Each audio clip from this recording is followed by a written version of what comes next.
से प्रार्थना करते हैं कमाई मांगे। चलिए अब देखते हैं फटाफट अंदाज में खबरें। जम्मू कश्मीर के सुंदरबनी सेक्टर में पाकिस्तान ने सीज फायर का उल्लंघन किया है, जिसमें एक भारतीय जवान शहीद हो गया। शहीद जवान जोधपुर के खिजड़ला का रहने वाला था। 23 साल के लक्ष्मण के शहीद होने की खबर मिलते ही जोधपुर के खिजड़ला में शोक की लहर दौड़ गई। उनके परिवार में माता पिता, एक छोटा भाई और बहन हैं। उनके पिता किसान हैं। लक्ष्मण की 2 महीने बाद शादी होनी थी और परिवार शादी की तैयारियों में जुटा था। शादी के लिए लक्ष्मण अगले महीने छुट्टी पर आने वाले थे और वो 5 साल पहले सेना में भर्ती हुए थे। शहीद लक्ष्मण के पार्थिव देह को कल सुबह उनके पैतृक गांव ले जाया जाएगा। इसके बाद पूरे राजकीय सम्मान के साथ उनका अंतिम संस्कार किया जाएगा। मरुधरा के लाल की शहादत को सीएम अशोक गहलोत ने सलाम किया है। उन्होंने ट्वीट कर शहीद के परिजनों के प्रति संवेदना जताई है। जोधपुर के लाल की शहादत पर लोकसभा स्पीकर ओम बिरला ने दुख जताया है। उन्होंने ट्वीट किया कि मैं सर्वोच्च बलिदान के लिए वीर सैनिक को नमन करता हूं। परमात्मा लक्ष्मण की आत्मा को शांति प्रदान करे। मरुधरा में वैक्सीनेशन का दूसरा चरण आज से शुरू हो गया है। दूसरे चरण में सीमा सुरक्षा बल, केंद्रीय औद्योगिक सुरक्षा बल समेत सभी सैन्य बलों को टीका लगाया जा रहा है। जयपुर में कलेक्टर ने सैटेलाइट अस्पताल में आज वैक्सीन लगवाकर इस चरण की शुरुआत की। वैक्सीन की डोज लगवाने के बाद कलेक्टर अंतर सिंह नेहरा ने कहा कि लोगों में यह भ्रम फैला था कि वैक्सीन सेफ नहीं है। मैं उनसे यह कहना चाहूंगा कि वैक्सीन पूरी तरह सुरक्षित है। सीकर में भी कोरोना टीकाकरण के दूसरे चरण की शुरुआत हुई। इस दौरान कलेक्टर अविचल चतुर्वेदी, एडीएम धारा सिंह मीणा के साथ राजस्व विभाग के अधिकारियों और कर्मचारियों ने टीका लगवाया। श्रीगंगानगर में भी वैक्सीनेशन के दूसरे चरण की शुरुआत हो गई। कलेक्टर महावीर प्रसाद वर्मा ने दूसरे चरण का पहला टीका लगवाया और अभियान का आगाज किया। अजमेर में डीएम प्रकाश राज पुरोहित और अतिरिक्त डीएम कैलाश चंद्र शर्मा ने जेएलएन मेडिकल कॉलेज में दूसरे चरण के वैक्सीनेशन अभियान का शुभारंभ किया। इस दौरान डीएम ने पहला टीका लगवाया। उदयपुर के एमबी चिकित्सालय में डीएम चेतन देवड़ा ने दूसरे चरण का पहला टीका लगवाया। डीएम ने कहा कि वैक्सीन पूरी तरह से सेफ है। उन्होंने लोगों से अफवाहों पर ध्यान नहीं देने की अपील की। दौसा में डीएम पीयूष सामरिया ने कोविड टीकाकरण अभियान के दूसरे फेज का शुभारंभ किया। सबसे पहला टीका डीएम ने लगवाया। इस दौरान अतिरिक्त डीएम लोकेश मीणा समेत जिला प्रशासन के कई वरीय अधिकारी मौजूद रहे और उन्होंने भी टीका लगवाया। डूंगरपुर में कोरोना वैक्सीनेशन के दूसरे चरण की शुरुआत हुई। सबसे पहले जिला कलेक्टर सुरेश कुमार ओला ने कोरोना की वैक्सीन लगवाई। इसके बाद एडीएम कृष्णपाल सिंह और एसडीएम राजेश मीणा ने वैक्सीन लगवाई। बूंदी में जिला कलेक्टर आशीष गुप्ता ने खुद कोविड-19 का टीका लगवाकर राजस्व सेवा के लिए आयोजित टीकाकरण अभियान की शुरुआत की। इस दौरान उन्होंने टीकाकरण के लिए निर्धारित प्रोटोकॉल की पालना की। प्रदेश में कोरोना वैक्सीनेशन का दूसरा चरण आज से शुरू हो गया है। तीर्थनगरी पुष्कर में भी राजस्व महकमे के अधिकारी कर्मचारियों को वैक्सीन लगाई गई। टीका लगवाने के बाद एसडीएम दिलीप सिंह राठौड़ ने कहा कि वैक्सीन पूरी तरह से सुरक्षित है। जैसलमेर में भी कोविड-19 वैक्सीनेशन के दूसरे चरण की आज से शुरुआत हुई। यहां जैसलमेर कलेक्टर आशीष मोदी ने पहला टीका लगवाया। कलेक्टर ने सभी अधिकारियों और कर्मचारियों को बिना डरे टीका लगवाने के लिए प्रेरित किया। बारां में कोरोना टीकाकरण के दूसरे दौर की शुरुआत हो गई है। दूसरे दौर में रेवेन्यू अधिकारियों को टीका लगाया जा रहा है। कलेक्टर राजेंद्र तिवारी ने बताया कि दूसरे फेज में पुलिसकर्मियों को भी टीका लगाया जाएगा। भरतपुर के कोरोना वॉरियर्स अब स्कूल, कॉलेज और कोचिंग सेंटरों पर पहुंचकर लोगों को कोरोना वैक्सीन लगवाने के लिए जागरूक कर रहे हैं। लोगों को बताया जा रहा है कि वैक्सीन लगवाने से कोई साइड इफेक्ट नहीं होता। विश्व कैंसर दिवस पर आज जयपुर के स्वास्थ्य भवन में कार्यक्रम का आयोजन किया गया। सीएम अशोक गहलोत ने ट्वीट किया और कहा कि मजबूत इच्छा शक्ति के साथ कैंसर के खिलाफ लड़ाई जीती जा सकती है। विश्व कैंसर दिवस के मौके पर आज अजमेर में लायंस क्लब की ओर से जागरूकता संदेश वाले पैम्फलेट बांटे गए, जिसके जरिए यह संदेश दिया गया कि कैंसर अब लाइलाज बीमारी नहीं है। घूसखोरी के मामले में आईपीएस मनीष अग्रवाल से एसीबी की टीम आज फिर पूछताछ कर रही है। कंपनियों से मंथली वसूली, थाना प्रभारियों को जारी किए गए नोटिस और कई विवादास्पद मामलों में पूछताछ हो रही है। जोधपुर के सरदार पटेल यूनिवर्सिटी के स्थापना दिवस कार्यक्रम को लेकर समारोह का आयोजन किया गया। राज्यपाल कलराज मिश्र और सीएम अशोक गहलोत ने भी समारोह में वर्चुअली शिरकत की। इस मौके पर सीएम ने कहा कि गांधीनगर के फॉरेंसिक साइंस यूनिवर्सिटी और जोधपुर के सरदार पटेल यूनिवर्सिटी के ज्वाइंट वेंचर से साइबर क्राइम के एक्सपर्ट तैयार हो सके, इसके लिए हमने केंद्रीय गृह मंत्रालय को पत्र लिखा है। वहीं राज्यपाल कलराज मिश्र ने भी कहा कि वर्तमान समय में साइबर क्राइम से लोगों को बचाने की बड़ी चुनौती है और पुलिस विश्वविद्यालय इस दिशा में अच्छा काम कर सकता है। भरतपुर के एसपी ऑफिस के बाहर बड़ा हंगामा हो गया। डीजीपी एमएल लाठर से जब कामा विधायक जाहिदा खान मिलने पहुंची, इसी दौरान विधायक जाहिदा खान की गाड़ी के आगे एक व्यक्ति लेट गया और बेहोश हो गया।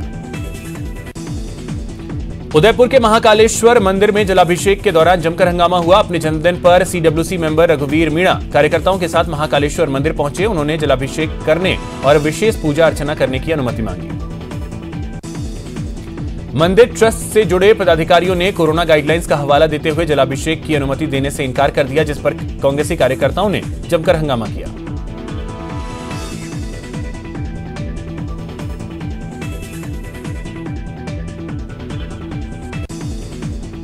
सिरोही के पालड़ी एम थाना के अरठवाड़ा में युवक की सिर कटी लाश मिली।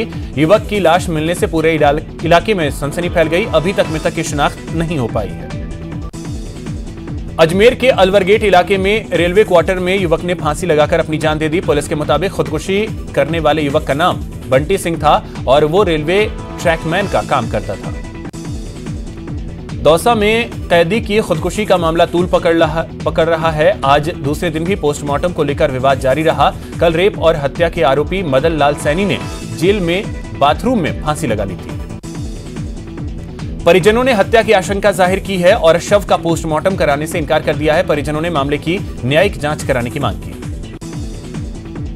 डूंगरपुर में एक युवक ने फांसी लगाकर आत्महत्या कर ली। बताया जाता है कि युवक कुछ ही दिनों पहले अहमदाबाद से अपने घर लौटा था। अलवर में एक नवविवाहिता ने फांसी लगाकर अपनी जान दे दी।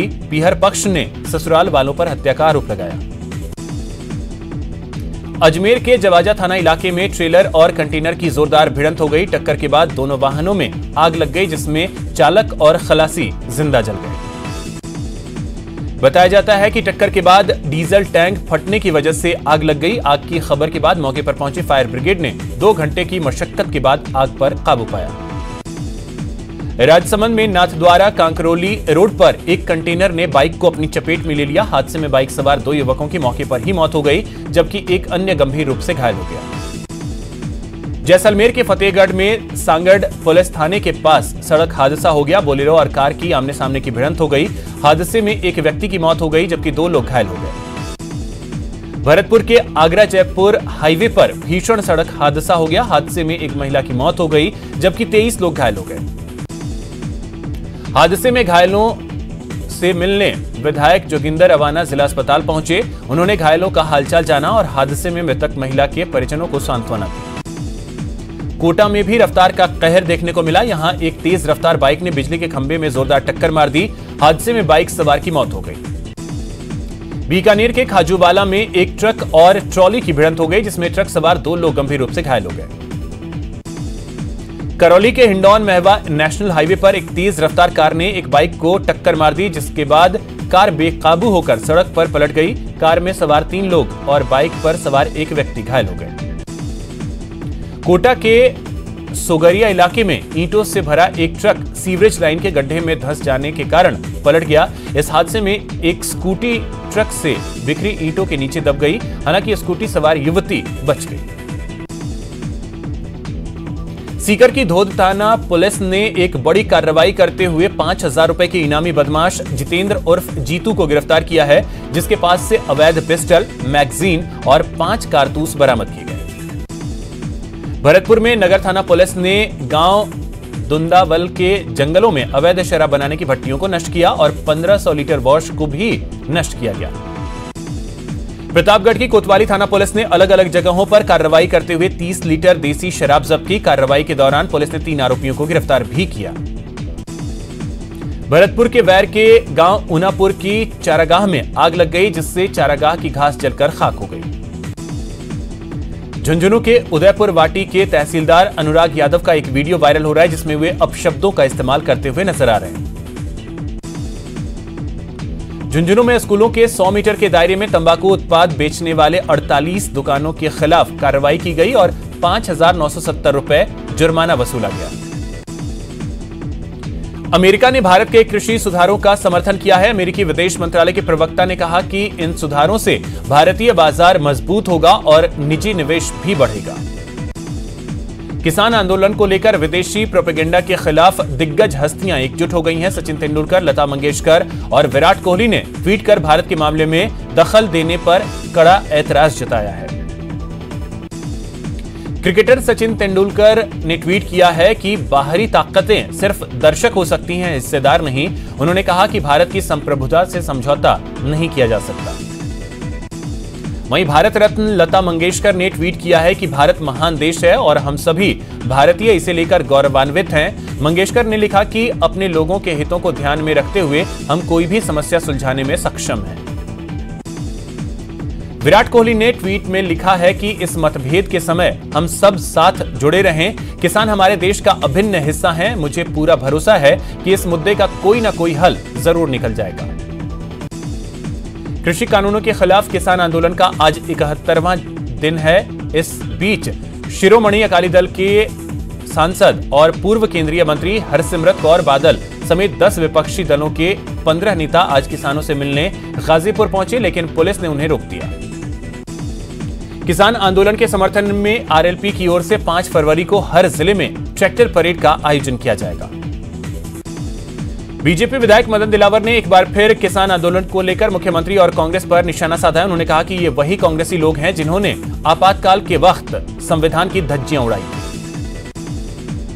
पीएम नरेंद्र मोदी ने गोरखपुर में आयोजित चौरी चौरा कांड के शताब्दी समारोह का उद्घाटन किया। वीडियो कॉन्फ्रेंसिंग के जरिए पीएम ने समारोह की शुरुआत की। इस ऐतिहासिक घटना की याद में यूपी सरकार इस साल शताब्दी समारोह मना रही है।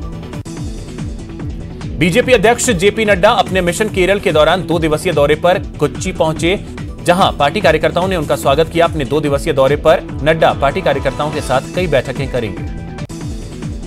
कर्नाटक के बेंगलुरु में एरो इंडिया शो 2021 जारी है। आज बीजेपी के युवा सांसद तेजस्वी